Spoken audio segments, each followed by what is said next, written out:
IC 814 विमान का hijack साल 1999 में हुआ था, पर आजकल हर जगह इस 25 साल पुरानी घटना का जिक्र हो रहा है।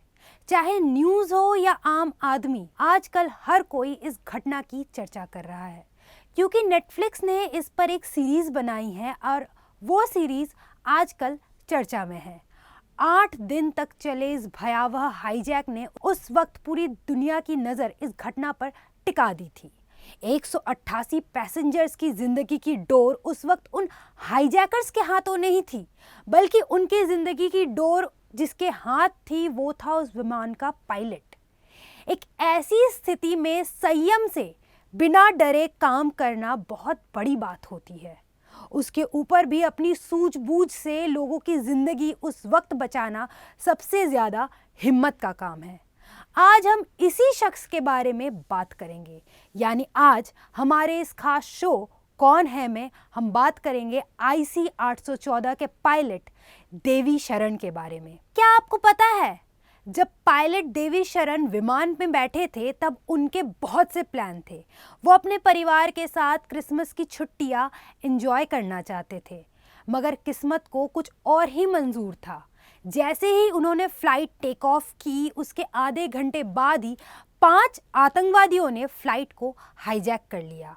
आज भी उनके गर्दन पर वो निशान है जो हाईजैकर्स के बंदूक से पड़ गया था। अनुभव सिन्हा ने जो web series IC 814 the Kandahar hijack बनाई है, दरअसल उसका इंस्पिरेशन एक बुक है, और ये बुक खुद कैप्टन देवी शरण ने श्रीजॉय चौधरी के साथ मिलकर लिखी है। इस बुक का नाम flight into fear the captain story है, और इस किताब में उन्होंने अपने अनुभव को पूरी तरह बताया है। उड़ान से पहले कहाँ तो कैप्टन शरण अपने परिवार के साथ क्रिसमस मनाने की और छुट्टी की प्लानिंग कर रहे थे, पर टेक ऑफ के बाद सब ऐसे पलटता है कि कुछ देर के अंदर ही उनको खुद विमान के यात्रियों को उस प्लेन के हाईजैक होने की खबर देनी होती है। भारी दबाव और इतने सारे लोगों की जान के खतरे के बावजूद कैप्टन शरण ने पूरे समय खुद को शांत बनाए रखा। अपने बुलंद हौसलों की वजह से वो सभी यात्रियों को सही सलामत अपने वतन तक पहुंचाने में कामयाब रहे। उनके लिए सबसे भयानक पलों में से एक पल तब था जब लाहौर एयर ट्रैफिक कंट्रोल ने शुरू में प्लेन को लैंड करने की परमिशन देने से इनकार कर दिया था।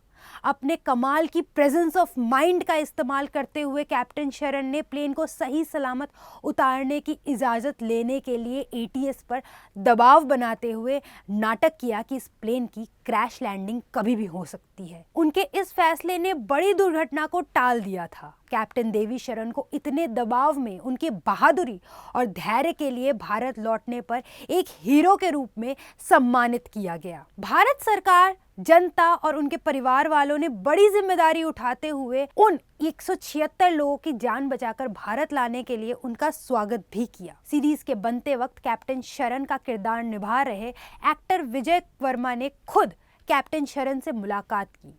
उनसे मुलाकात के बाद विजय वर्मा ने बताया कि कैप्टन की मुस्कान और सादगी ने उन पर गहरी छाप छोड़ दी है। देवी शरण ने उन्हें अपनी गर्दन का वो निशान भी दिखाया जो हाईजैकर्स की बंदूक से पड़ गया था। वर्मा ने कैप्टन की बहादुरी की तारीफें की, और तारीफें करते हुए उन्होंने कहा कि वो एक रियल लाइफ हीरो है, और स्क्रीन पर उनका रोल करने के लिए उनका रेस्पेक्ट भी जाहिर किया। सीरीज के रिलीज होने के बाद देवी शरण ने द टेलीग्राफ को एक इंटरव्यू भी दिया। इसमें उन्होंने बताया कि आतंकवादियों के नाम के अलावा और 2 घटनाओं को इस सीरीज में बदल दिया गया है।